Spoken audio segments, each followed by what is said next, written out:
So just to say thanks very much to those dancers up there. They're pioneering the way for strength and conditioning in dance. And what I hope sincerely, and I think all of you will hope sincerely, is that at some stage in the future, their shared experience will just be commonplace in dance. It won't be that sort of new thing that we're experiencing today in dance. And certainly in sport, it's been around for some time, this thing called strength and conditioning.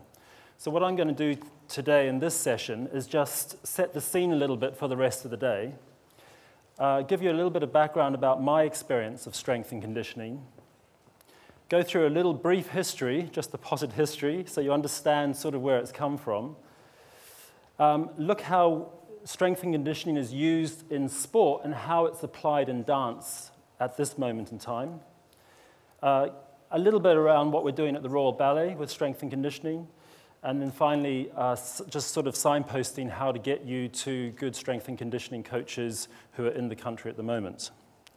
So first of all, a declaration of interest. I'm actually not a strength and conditioning coach. I'm a physiotherapist. And sometimes I may have been accused of being a wolf in sheep's clothing because there has historically been some friction between physiotherapy and this new burgeoning strength and conditioning speciality. However, actually, I've been fortunate enough to work with some very talented people along the way. And so when I started off with my journey in sport, I worked as a physiotherapist with the Oxford University Boat Club, and that was back in the 1990s, sadly during the losing streak. And at that time, there were some really talented rowing coaches, and those coaches did most of the strength characteristics with the team. There wasn't a specific sub-discipline called strength and conditioning, but the rowers, understandably, spent a lot of time working on their strength characteristic. And then, in terms of the UK, probably the lowest point in Olympic sport was Atlanta 1996, where Team GB came 36th on the medal table with 1 gold medal. That was Steve Redgrave's gold medal. And soon after that, the landscape started to change significantly in the UK. So in 1997, you had UK Sport being set up, a government quango funded centrally. And in the run-up to my first Olympic Games, so I worked with the British Judo Association at the Sydney Olympic Games, we started to see the burgeoning delivery of a strength program for Olympic athletes. But it probably wasn't until the English Institute of Sport was set up in 2002 that things started to get really interesting in this field. And then along the pathway, I subsequently worked with some very talented strength and conditioning coaches at the British Olympic Medical Institute, which is based at Bisham Abbey National Sports Centre, and of which you'll be seeing some of them later on today. Ben Rosenblatt will be speaking to you.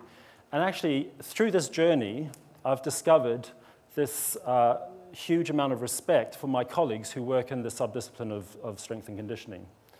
So the other element to this now is that some physiotherapists are going on to study strength and conditioning as a master's program, and I think that gives those physiotherapists a real edge when it comes to understanding the clinical pathology and how to really effectively manage a training program in a way that just pure physiotherapy doesn't do it, because the scope of it is so broad.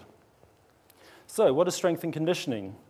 There it is, from the English Institute of Sport, the physical and physiological development of athletes for elite sport performance. So physical and physiological, making a change physically and physiologically. And the key thing here, what does a strength and conditioning coach do? Well, it helps athletes to become faster, stronger, more flexible, muscular endurance, ultimately leading to better performance. I think that's the key thing to remember, and to remain injury-free. All of those are really honorable and important characteristics that we should be bringing through to dance, without a question. Oops. So, a quick history of strength and conditioning. To be honest, you know, there's been strength and conditioning happening as long as there have been athletes and dancers preparing to compete or to perform. So it's nothing new. It's been around since ancient times. But probably in the 1920s, we started to see some interesting research starting to consolidate some of those ideas around physical performance and physical adaptation. This was formalized back in the 50s and 60s, particularly in Eastern Europe, but also in the United States. And one of the seminal texts is Matveev in 1977, who started to bring some of these fundamentals of physical training together in one text, and that's still referenced today. Similarly, in the United States of America, we had the first paid strength and conditioning coach in Nebraska University. His name was Boyd Epley. And he went on to found the United States National Strength and Conditioning Association way back in 1978. So clearly, with the collegiate system in place, they're sort of ahead of the game. As I mentioned, with UK sport, and particularly with Olympic sport, we're a little delayed in our strength and conditioning, in our formal strength and conditioning structures. So the United Kingdom Strength and Conditioning Association was formed in 2004 under the guidance of UK sport, so it's a really good body. And now they have a really robust accreditation system in place to ensure that the standards of strength and conditioning as a subdiscipline are met, rigorously met as well. And some of the people who you will be listening to later on today have been through that process and have met those really high, stringent standards. So, looking at strength and conditioning in sport, there was an international consensus statement of 20 experts in 2014, including Rod Jakes, who's the Chief Medical Officer for the English Institute of Sport, so it was an international group. And they came up with some key recommendations. And I wanted just to highlight this because one of the areas that I think is challenging is implementing strength and conditioning or physical training in an adolescent population.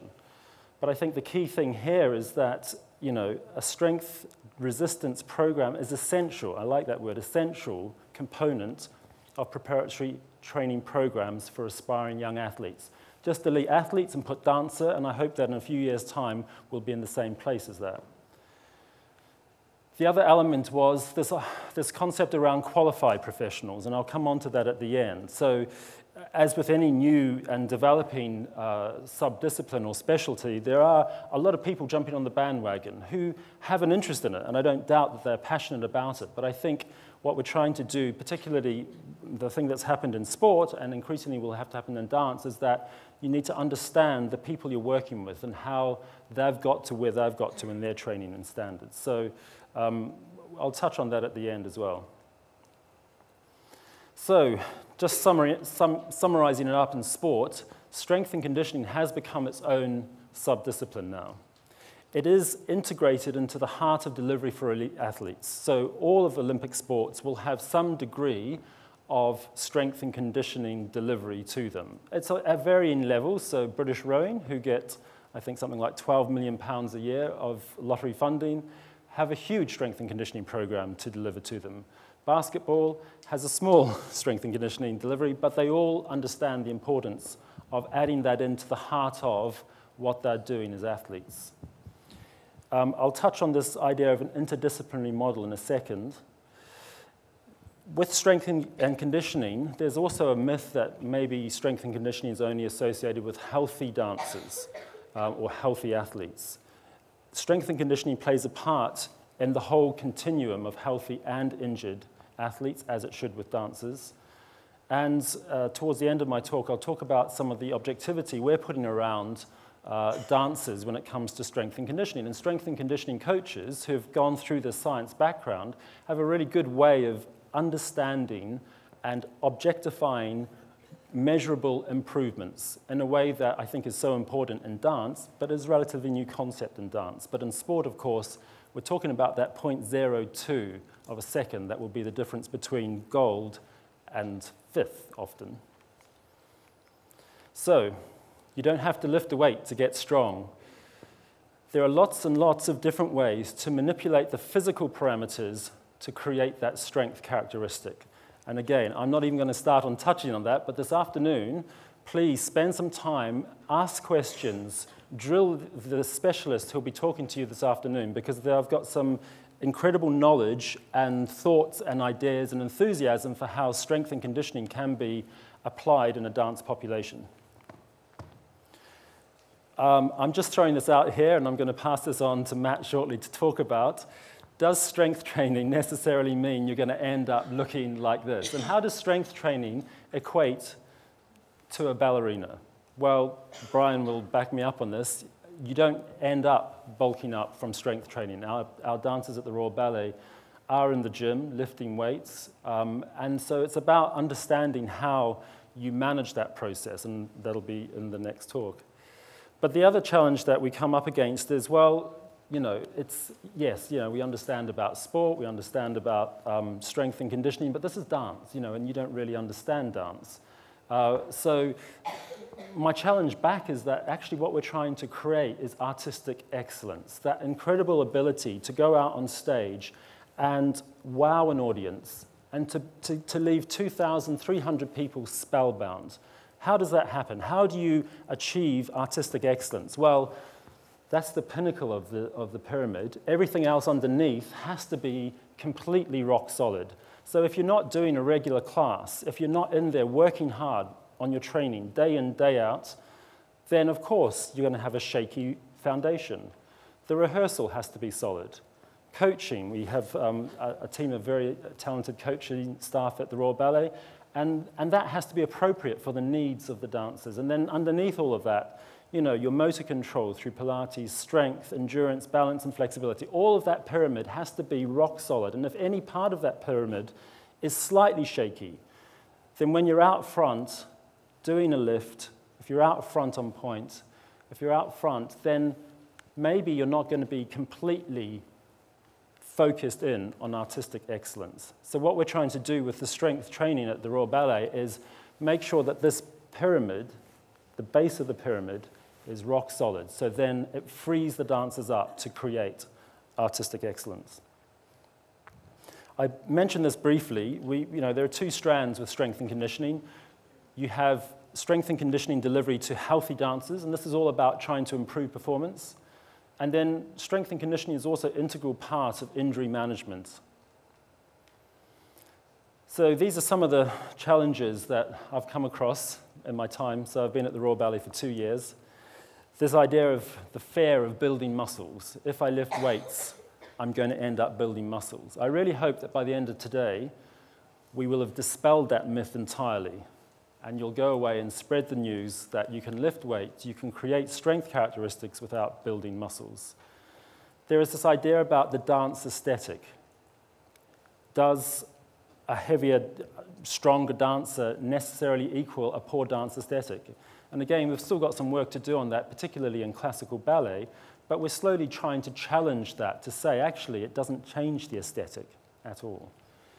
Dancers, in my experience, don't like delayed onset muscle soreness. They don't like to feel sore. So that is a real challenge in terms of creating programs and periodization and overtraining and response and adaptation, because you have to try and choose the moment carefully to try and achieve some of those goals. So you have to be clever about your delivery of strength and conditioning. The other challenge is the use of sports terminology. So we've started off with a smarter base notes management system, which is actually from a sports system, and gone through and deleted all mention of athlete and changed it to the mention to dancer. So it's about trying to take it and make it meaningful for dancers. And then I think in dance, there's not been very many or very much testing and objectivity around physical performance, unlike sport. Of course, in sport, you are tested and assessed and measured to understand where you need to improve. And in dance, this idea of having physical testing and the parameters of physical excellence are relatively new. Suspicion from dance colleagues, something new coming in, I'm not sure. You know, I also get, well, we've always done it this way and it's always worked for us. So we have to challenge that, and I hope that that starts from here today as well. That comes back to the culture, and of course time. Time is a real challenge for us at the Royal Ballet. The dancers have a very busy day of rehearsals. Back to back, where do you fit in the strength and conditioning into the program? Well, you have to do it cleverly, and you have to try and do it in a way that works with each individual dancer. So it's not a one-size-fits-all approach. So just coming on to the Royal Ballet itself, this is the Mason Healthcare Suite, which was created 2 years ago. Kevin O'Hare, the director of the Royal Ballet, understood that actually there was a real need to try and create much better healthcare for the dancers within the Royal Ballet. And so the Mason Healthcare Suite was developed, which has this gym, which looks actually just pretty much like a gym you would see in an Olympic sport environment. We've got a force plate there in the middle of the lifting platform, so we can start to analyze and assess what's happening with the dancers' jumps. I'll talk a little bit more about that shortly. And this is the team that work at the Royal Ballet Healthcare in the Mason Healthcare Suite. So you can see it's a big team. We're fortunate. We have everything in-house. We service the needs of 100 dancers working at a fairly high rate. So we have physiotherapists there. Brian is our ballet rehabilitation specialist and coach, which is a key element of this, because for an injured dancer coming back into dance, you need to have that pathway, that very clear functional return, so that all the work they do in the gym and Pilates, gyrotonic and physio is made meaningful in terms of their return to dance, and Brian's a key part of that. Sports scientists delivering at the Royal Ballet, massage therapists, and then we have sports medicine, psychology, and nutrition. So just looking at that, the dancer is at the heart of the whole process. And the physios, we have 2 medical sessions a month. Nutrition is a big element of what we deliver at the Royal Ballet now as well. When I started, the nutritionist was in half a day a month, and she was there to see all of the employees of the Royal Opera House. That's 1,300 employees. So we sort of teased out that, and she now comes in for 2 days a month just seeing dancers of the Royal Ballet and trying to change the emphasis to say, actually, this is about how do you effectively fuel yourself to cope with the demands of your day and of your week and of your year. Psychology, an essential part of that, Pilates, massage, the rehab coaching, and of course then sports science, which is the strength and conditioning coaches, all working to try and support the dancer at the heart of the process.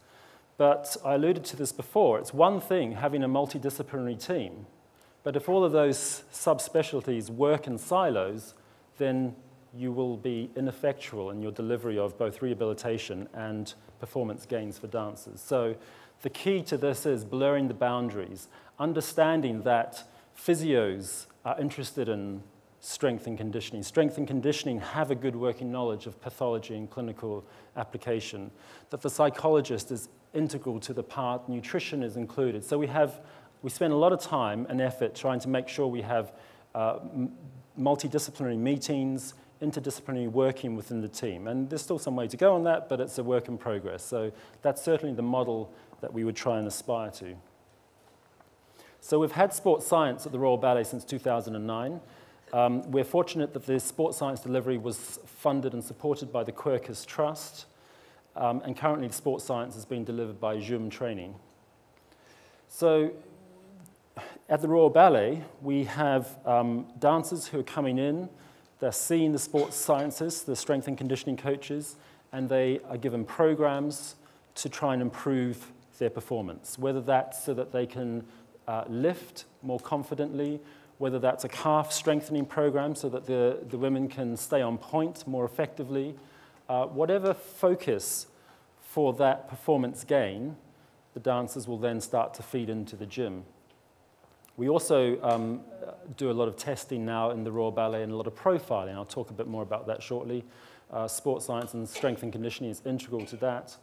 And injury rehabilitation, of course, we'll talk about the continuum as well, although I think what I would say there is that generally with rehabilitation, it's clinically led in terms of the pathology, rate of healing, and tissue viability. So this is, at some point in the early start of an injury, it's very clinically led. The physiotherapist is driving exactly what's happened, but then at a certain point, there becomes that gray zone where the strength and conditioning starts very early on, because, for instance, we might use a modality such as occlusion training, where you can, for those who don't know it, it's actually putting a pressure cuff around the proximal limb and creating a slight restriction in blood flow and working through a range under low load to create physical adaptation. So strength and conditioning comes in quite early on with Pilates and gyrotonic, and then toward the end, it's really all about strength development, ballet rehabilitation coach, and return to dance pathways. But I think the key thing there is that actually it's a continuum. And at various points, the whole team will be involved, and usually actually it's the whole team involved from the start to the end, but your direct involvement changes as the pathway changes.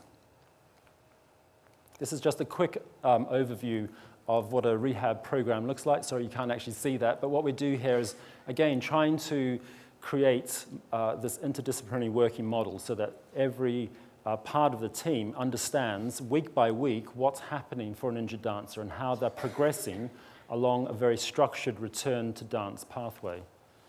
We're fortunate with some infrastructure at the Royal Ballet, so we have, as I mentioned, the new department, smarter-based notes management system, which I think Birmingham has just started on as well. So we're starting to build up an interesting picture and data collection around the dancers and how we test them through some of these other pieces of equipment, like the force plate. We have wireless EMG, accelerometer, and a linear encoder. So these are all things you would find in an Olympic environment, pretty much standard, but probably not in a dance environment. So introducing those gradually is part and parcel of trying to push the envelope in dance medicine.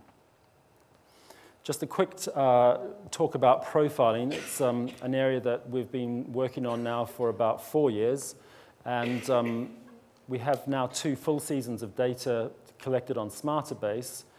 We basically sit down as a team and look at all the tests and say, what is it that we want to know about a dancer?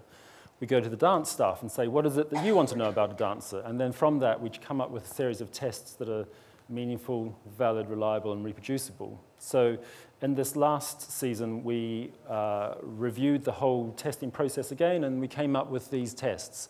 So the dancer comes in, they start off in one station, they're tested, and they move around each of the 8 stations. And at the end of the process, they sat with Brian and myself, and they were given immediate feedback and their results, because all of those results were then uploaded onto SmarterBase as they went through station to station. From that, we gave them some recommendations about areas that they could improve on, whether that be their jump, whether that be calf capacity, whether that be stretching for hip rotation, for instance. This is just an example of one of the stations, single leg calf capacity. Apologies, you probably can't see that, but these are the results that we've got from 2 years of collecting the data through SmarterBase. If I just quickly cover this, we sort of set a benchmark at 25 based on other sports and some of the work that's been happening in the dance world. But what's interesting here is that for the right calf capacity from 2014 to 2015, this is split into different age groups. You can see there's been a significant shift to the right for a number of different reasons, but primarily because the dancers are becoming engaged in the process of strength and conditioning and sports science. They start to understand the meaningfulness of how it will have a change and importance in what they're doing on the stage in the rehearsal studio. And the same we see then for left calf capacity as well. One of the other measures that we use in strength and conditioning, this will be covered this afternoon, is the relative strength index, so that we can start to get a clearer idea of the strength around a dancer's return to dance pathway. This is just the protocol, and of course you'll be able to get this if you want to, but speak to the strength and conditioning coaches later on. They're very good at this sort of stuff.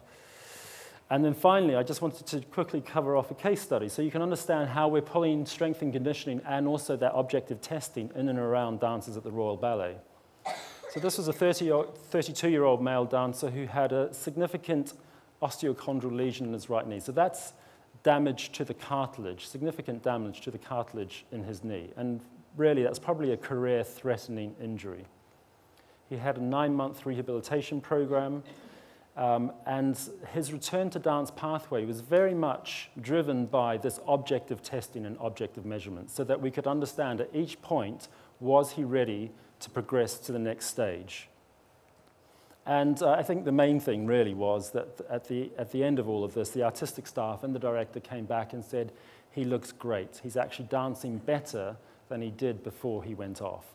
And that's a true testament to the work that he put in to really take that time and use it effectively.